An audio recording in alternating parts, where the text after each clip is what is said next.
Good afternoon.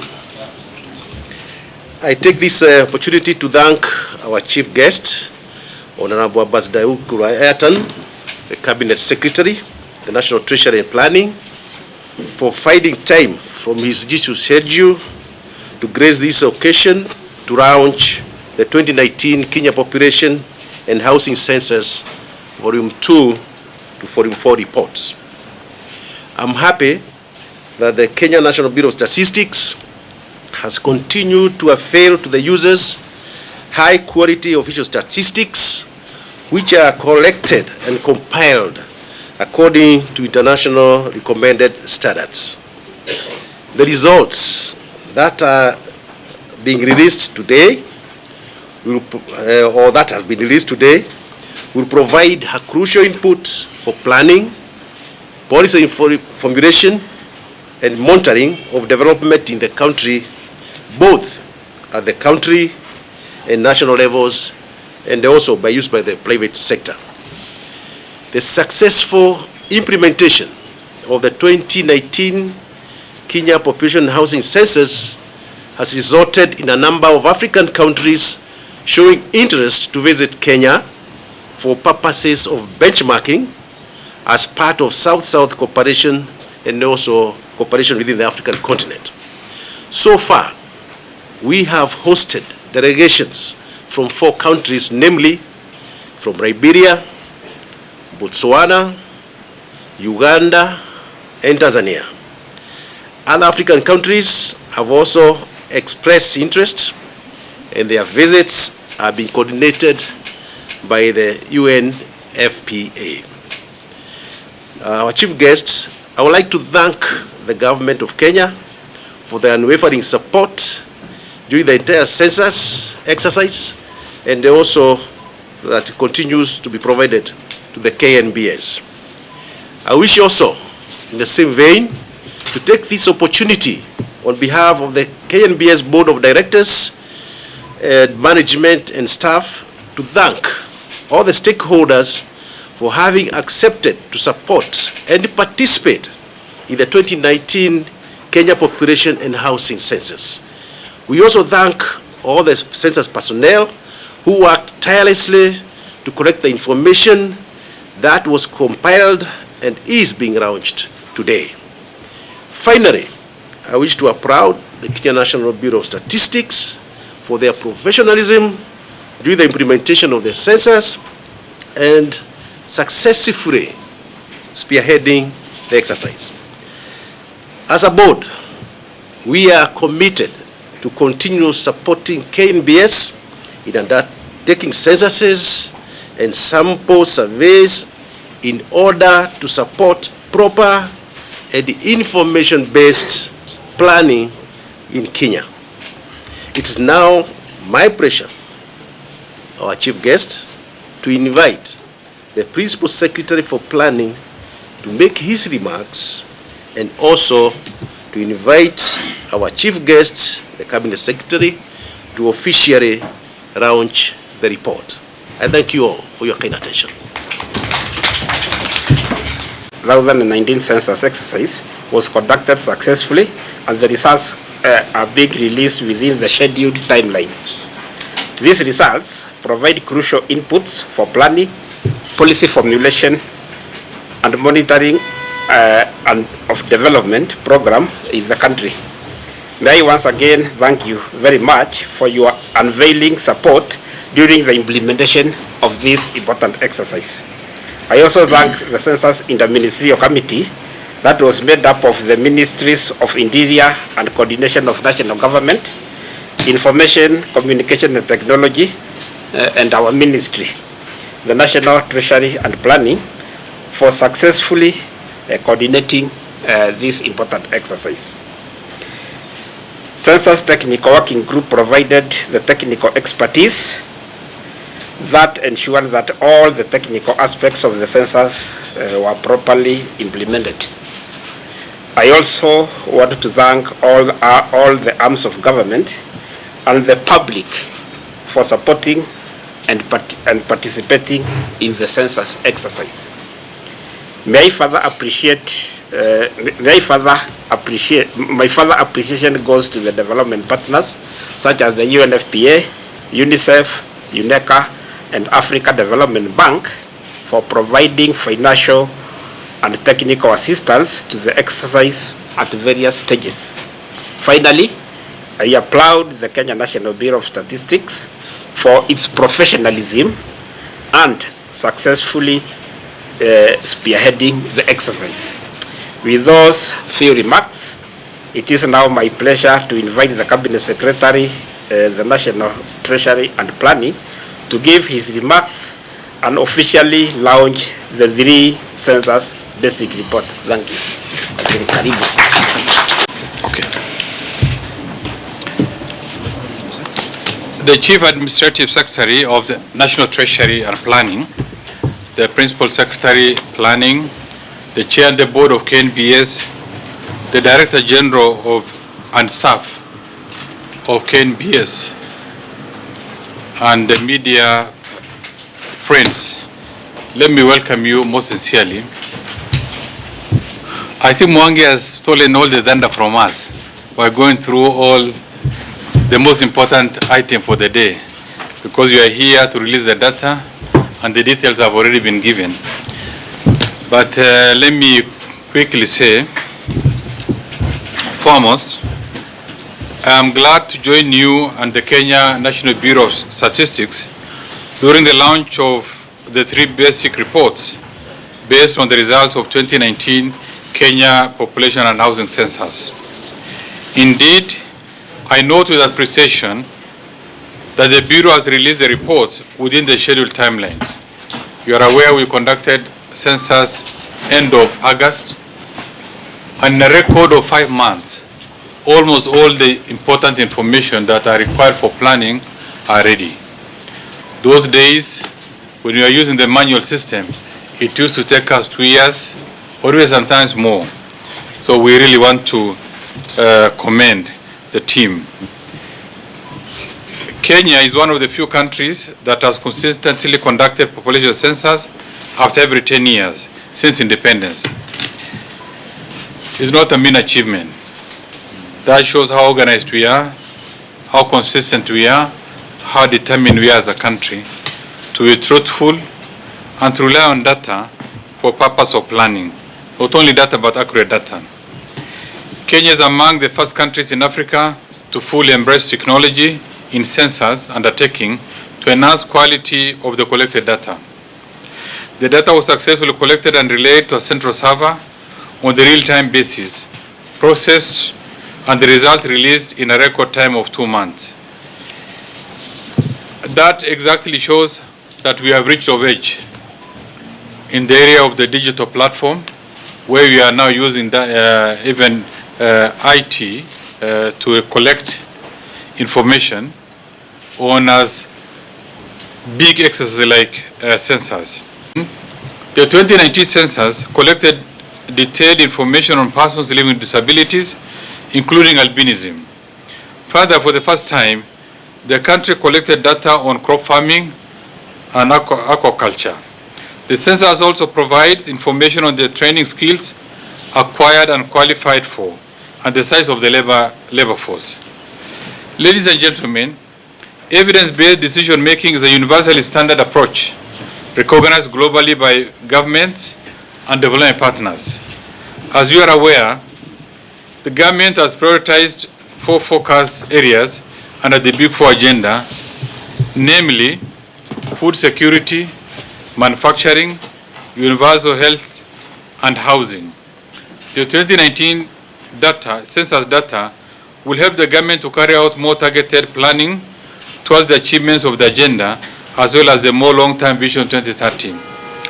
Kenya, as you are aware, is a signatory to the African Union Agenda 2063 that has an aspiration for people-driven development.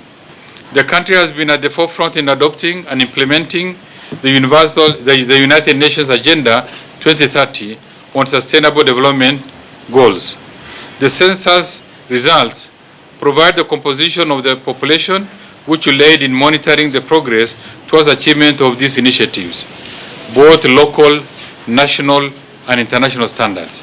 We will allow planners and policymakers to formulate targeted interventions in tandem with population needs to ensure no one is left behind. Ladies and gentlemen, I would like to request all government ministries, counties, development and agencies to make use of the huge data that has been provided as a result of the census, which is set in a vital source of which will be a vital source of information for planning, monitoring, evaluation of various policies, strategies, and development plans at the national, subnational, and sectoral level. I also want to urge all Kenyans to make use of the information that we have released today for decision making, because information you make on the basis of uninformed data will be the best solution for this country, even for yourself. In actually knowing your target customers, even for the private sector, this will be very, very important, because you know how many consumers are there and within what age brackets, what they like, what they don't like, so that now you make targeted decision and then the basis of the supplies and the demands. Finally, I would like to take this opportunity to pay growing tribute to the dedication and professionalism of the Kenya National Bureau of Statistics staff. They worked exceptionally hard and professionally, despite sometimes a lot of accusations by some leaders, agencies, individuals maybe who wanted the outcome to be different. But we are satisfied they have carried out themselves professionally and provided us with data that can be relied upon at all times. We really want to thank them for their tireless work done over the last few years to make sure that the 2019 population census is a success. Sometimes you think that, it was a 1 day or 1 week event. It is a process of planning, sometimes which was taking actually more than 3 years to plan, and carrying out the pilot phase, going to the stage, looking at the gadgets that's going to be used, testing them, and making sure that the preparation is up to date. I have no doubt that KNBS will soon release volume 5 of the basic reports to give more insight to the distribution of the population by political units. In fact, at this juncture, I want to appeal to IBC once again to cooperate and be part of this journey, because they are supposed to provide us the mapping so that the data can be translocated on the various administrative units to give an accurate result. And given the Kenyan political space, who are very keen about numbers and more keen about political outcomes, their cooperation is needed more than any other time. The professionals that we have seen, that's a clarity that Kenyans have reached of age on the digital platform. We have seen cases where countries have come to understudy our own situations. I had an opportunity to meet the minister in charge for Ghana, who said in the course of the year that as they conduct, they would like to come and lease our equipment. It's going to be a very important actually source of income, not only for the Bureau, but also for this minister and for the country. It's something that we need to really put it out there, market it. And I want to really thank Jomo Kenyatta University of Science and Agriculture for having taken pioneer lead in this. The timely release now, you are clear that in 5 months we are through with almost most of the data we need. And planners, economists, institutions will utilize to make informed decisions. You are aware that we have a lot of data out there, disaggregated data, in terms of where we are in electricity use, where we are, in our agriculture, how we are going. They'll be very, very important in our own planning. I have no doubt that the utilization of this data, this accurate data, will lead to a more developed, a more informed country.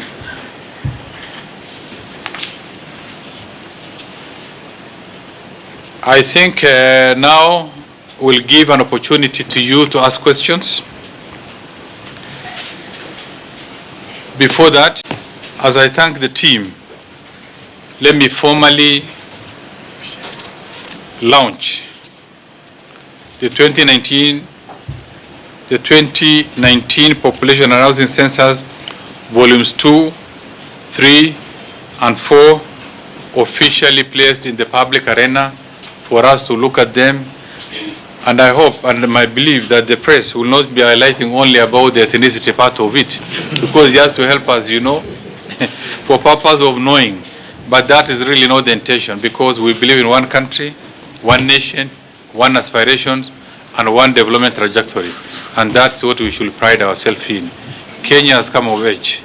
It has come so far within the region. It's the envy of this region and in Africa. That's why we are seeing many countries coming to look at our own success. It's a success that we should also be in the forefront, the press, to show the positive side of it. That does not really gag you in any way to mention what really you are not happy with, but also let's use this opportunity to thank Kenyans for having cooperated in the exercise, for having voluntarily given information that we are going to use for our own planning. We said the volumes 2, 3, and 4 officially launched. Thank you very much. So, this is volume 2, and is on distribution of population by administrative units. Different from the launch that the president made, this one will be going up to the sub-location. We'll know the information, the data, the locations, and the sub-location. So you can easily know how many you are in your own village, and then you can, use it for your own planning, not only political planning, but also other planning. Distribution by age and sex. Thank you very much. This big one, volume 3, is a distribution of population by age and sex. From year 0 to wherever number, 100 or even beyond. The distributions and who they are, whether they're female or male, they're all indicated here. I think this will be very, very important. This one is by socio-economic characteristics. Wonderful. 4. This is key. The volume 4 is on the distribution of population by socio-economic characteristics. What do Kenyans do? Are Kenyan farmers? Are they herders? Are they working? Are they manufacturers? Are they in the tourism sector? All these are clearly indicated here. It will give us the people who are actually in the workforce and how they are engaged in the various spectrum of the economy, and we really want to thank them all. That is all. So much. We are now soon going to launch the political unit, and we are appealing to IEBC to also work with us through this journey, because if they were already on the end, we'll have launched them together. But because there are some issues they wanted to understand more, we've had a good meeting with them. We hope in the next 1-2 weeks this will be ready, and we will not waste any opportunity to call you back again until you where we are. Then they can now use it for their own other phase of planning. So we can give to the PS for the planning purpose. Good. Thank you very much. You are the PS planning. I am the minister, but you are the PS planning. Now you need to subdivide this data and share with the sectors that they require. Thank you very much. Chairman, good job. Thank you very much. This one is for the national planning, no? National treasury. Okay, good. Mheshimiwa Kas Nelson, this is because that's why we say national treasury and planning. How we are going to distribute resources, how we are going to distribute, including even the share, the equitable share to the counties and the rest. This is going to be very important, and it's going to base on where we are, because we are not allocating resources for other things. We are allocating resources for the people. And where people are more, they are supposed to get more in terms of their share. So we give it to you, this National Treasury. Thank you very much. Thank you. Thank you. Thank you. This one we could give to Kipra. Kipra is the research part and through the journey, and they were very useful in terms of support they have given us at all levels, including resources, financial resources. Thanks a lot and congratulations. Thank you very much. Thank you very much. We are sharing Kenyan experience worldwide. Wonderful. And thanks being our ambassador. That's why we are seeing many countries in the continent coming to benchmark on Kenya. The board chair. Good. Board. This is, I know you are the mother, but we want to appreciate and give you a copy officially and congratulate you for a good job. On behalf of the board, thank you. The board of Kenya National Bureau of Statistics. Thank you very much. I think we are done. And I think we are going to share with the team. Access, interrogate, share. And should you have any question, you can still engage us by writing to us, by making those inquiries. Can we say thank you very much? Asanteni sana, Mungu awabariki. Good job. Thank you. Oh, okay. This way. Oh, we stand. Behind We this. remove the seats.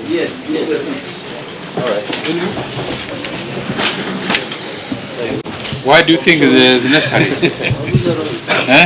Official lunch. You have to carry all of them. And I want you to. There are 3. Good. Thank you very much. Mungu awabariki. You distribute the thing.